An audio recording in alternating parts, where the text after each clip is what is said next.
سڵاتانە بێت لە گوندی گۆڕەبەتراشم لە قەزای سیدەکان دوای ئەوەی لە 2 هەفتە بەر لە ئێستا هەواڵی گیان لە دەستدانی مەتین عەبدولوەهاب کە دانیشتووی گوندی گۆڕەبەتراشە لە وڵاتی رووسیا وا بڵاوکرایەوە کە لەوێوە کوژراوە و گیانی لەدەستداوە. بەڵام ئەمڕۆ مەتین لەگەڵ باوکی کە عەبدولوەهابە قسەی لەگەڵ کردووە کە گوتوویەتی من سەلامەت بوو زیندووم.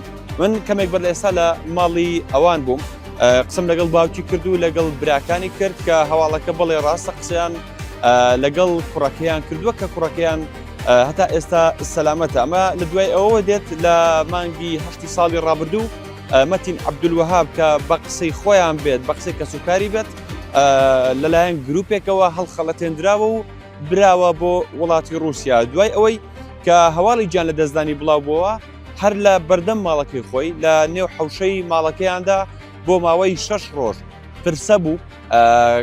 کەمێک بەر لە ئێستا کە ئێمە لەوێ بووین هەمویان پرسەکەیان بووە بە خۆشی و شادی کە 3 ڕۆژ 5 ڕۆژ لە پرسەیان بوون و بەڵام ئێستا ئەوان دڵیان خۆشە بە هەواڵی زیندووبوونی کوڕەکەیان و کوڕەکەیان هەتا ئێستا سەلامەتە و لە ژیاندا ماوە.